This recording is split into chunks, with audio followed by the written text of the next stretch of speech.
Hi friends, welcome back to my channel Giraffic Talks. இன்றைக்கி நான் pasta தான் செய்ய போகிறேன். டிஃப்ரெண்ட்டாக அது எப்படி செய்யலான்னு வாங்க பார்க்கலாம். அதுக்கு முதல்ல நீங்கள் பாஸ்தாவை தண்ணி கொதிக்கட்டுன்னு அதில் எண்ணெயை விட்டு உப்பு போட்டு நல்லா வேக வச்சு எடுத்துட்டு ஆற வச்சு எடுத்துக்கணும். அது கூடவே கடாயில் எண்ணெய் ஊற்றிக்கோங்க. பொடி பொடியாக நறுக்கின இஞ்சியும் பூண்டையும் போட்டு நல்லா வறுத்துக்குங்க.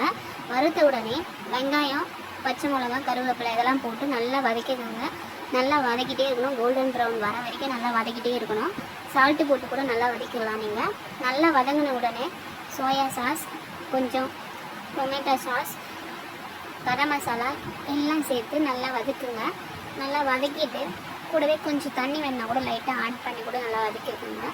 வதக்கிட்டு நம்ம வேக வச்சு எடுத்த இந்த பாஸ்தா அதில் போட்டு மீடியம் ஃப்ளேமில் வச்சு நல்லா மிக்ஸ் பண்ணி விடணும். நல்லா மிக்ஸ் பண்ணி விட்டால் தான் அது அடிப்பிடிக்காமல் வரும். மீடியம் ஃப்ளேம்லேயே இருந்தால் தான். ஹை ஃப்ளேமில் வச்சிங்கன்னா பாஸ்தா வேர்ந்ததுனால அதிலே பாத்திரத்துலேயே ஒட்டிக்கும். அதனால் மீடியம் ஃப்ளேம்லேயே வச்சு மிக்ஸ் பண்ணி விட்டுகிட்டே இருங்க. ஒரு 5 மினிட்ஸ் மிக்ஸ் பண்ணிகிட்டே இருந்தீங்கன்னா நல்லா ஹீட் ஆகிடும், நல்லா மிக்ஸ் ஆகிடும். அதுக்கப்புறம் எடுத்து பரிமாறிங்கன்னா நல்லா டேஸ்ட்டாக இருக்கும். ட்ரை பண்ணி பாருங்கள். நாங்கள் இது செஞ்சு பார்த்தோம், நல்லா சூப்பராக வந்துச்சு.